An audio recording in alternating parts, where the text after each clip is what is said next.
Hello everyone. In last video, we just discussed about the problem on departmental trading and profit and loss account. ಅರ್ಥ ಆಗಿದೆ ಅನ್ಕೊಂತೀನಿ. Same kind of problem 2015 question ಪೇಪರಿಂದ ಕೇಳಿರುವಂಥ ಕ್ವಶನನ್ನು ನಾವಿಲ್ಲಿ solution ಮಾಡೋಣ. So ಬ್ಯಾಕ್ಗ್ರೌಂಡಲ್ಲಿ ಮಳೆ ಸದ್ದು ಕೇಳಿಸ್ತಾ ಇರ್ಬೋದು. ಈ ಒಂದು ನನ್ನ ವಾಯ್ಸ್ ಅದಕ್ಕಿಂತ ಜೋರಿದೆ ಅನ್ಕೊತೀನಿ, ಕ್ಲೀನಾಗಿ ಕ್ಲಾರಿಟಿಯಾಗಿ ಕೇಳಿಸ್ತಾ ಇದೆ ಅನ್ಕೊತೀನಿ. So let us go through the problem.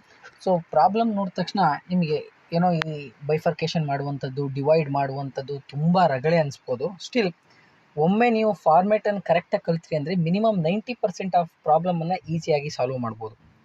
So usually ಈ opening stock, purchase, sales, wages ಇವೆಲ್ಲವೂ ಸಹ ಡಿಪಾರ್ಟ್ಮೆಂಟ್ ವೈಸ್ ಕೊಟ್ಟಿರುವಾಗ ಫಸ್ಟ್ ನೀವು ಅದನ್ನು ಬರ್ಕೊಂಬಿಡ್ತೀರಿ.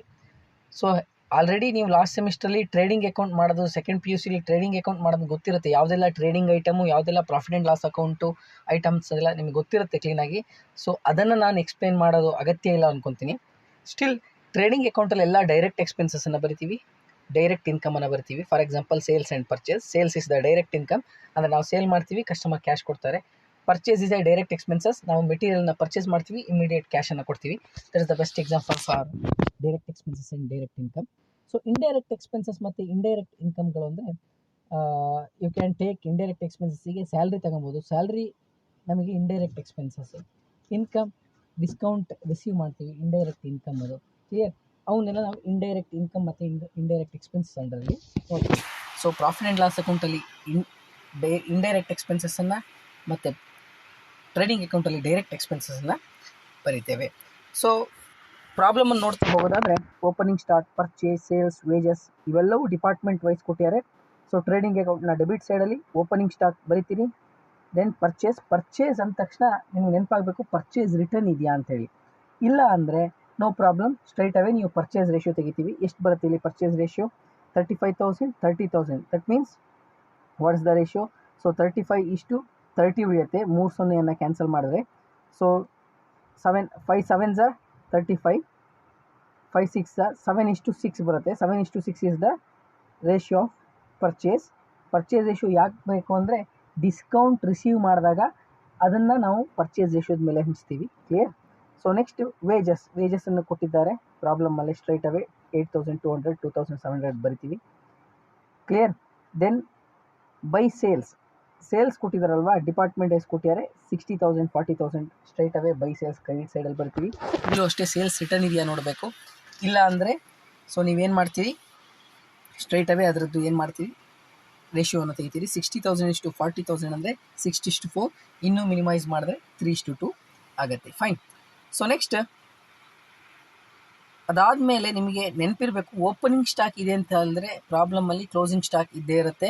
ಕ್ಲೋಸಿಂಗ್ ಸ್ಟಾಕ್ ಯಾವಾಗಲೂ ಅಡ್ಜಸ್ಟ್ಮೆಂಟಲ್ಲಿ ಇರುತ್ತೆ ನೆನಪಿರಲಿ. ಯಾಕೆಂದರೆ ಕ್ಲೋಸಿಂಗ್ ಸ್ಟಾಕ್ ಯಾಕೆ ಅಡ್ಜಸ್ಟ್ಮೆಂಟಲ್ಲಿ ಇರುತ್ತೆ ಅಂದರೆ opening stock previous year balance ಶೀಟಿಂದ ಬಂದಿರುತ್ತೆ.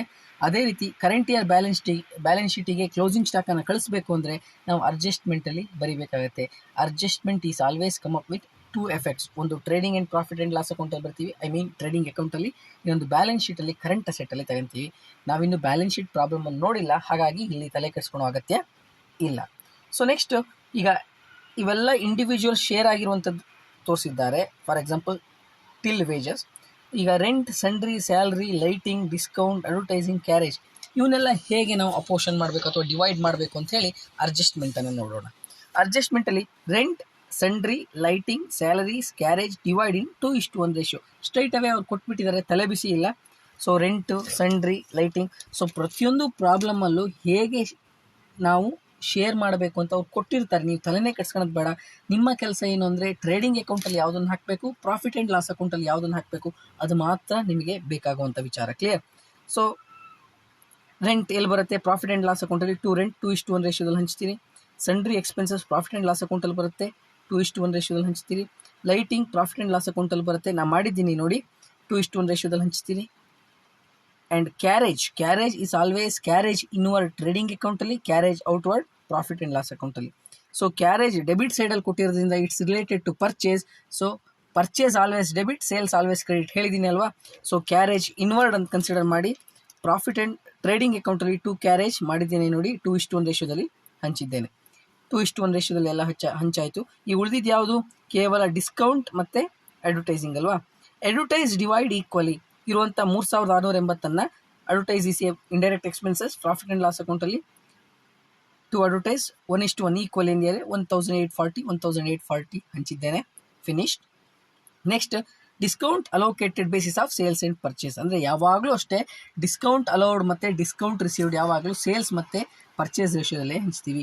ಡಿಸ್ಕೌಂಟ್ ಅಲೌಡ್ ಅಂದರೆ ನಾನು ಸೇಲ್ ಮಾಡುವಾಗ ನನ್ನ ಕಸ್ಟಮರಿಗೆ ಬಿಟ್ಕೊಡುವಂಥದ್ದು, ಸೊ ಅದು ಸೇಲ್ಸ್ ರೇಷಿಯೋ ಮೇಲೆ. ಡಿಸ್ಕೌಂಟ್ ರಿಸೀವ್ಡ್ ಅನ್ನೋದು ನಾನು ಪರ್ಚೇಸ್ ಮಾಡುವಾಗ ನನಗೆ ಕೊಡುವಂಥದ್ದು, ರಾ ಮೆಟೀರಿಯಲ್ ಪರ್ಚೇಸ್ ಮಾಡುವಾಗ, ಸೊ ಅದನ್ನು ಪರ್ಚೇಸ್ ರೇಷಿಯೋದ ಮೇಲೆ.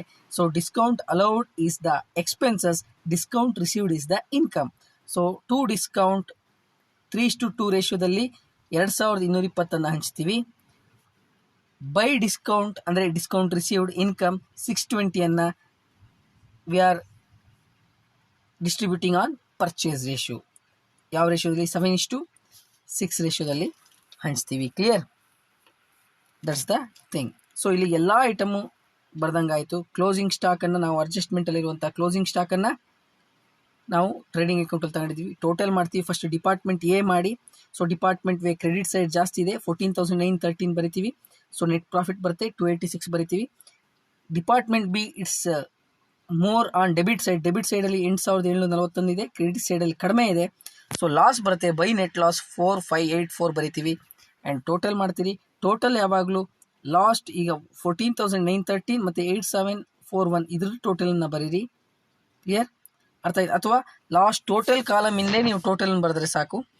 ಅರ್ಥ ಆಯ್ತಾ? ಸೊ ಅದ್ರ ಬಗ್ಗೆ ಜಾಸ್ತಿ ತಲೆ ಕೆಡಿಸ್ಕೊಳೋ ಹಾಗಿಲ್ಲ, ತೊಂದರೆ ಇಲ್ಲ, ನೋ ಪ್ರಾಬ್ಲಮ್.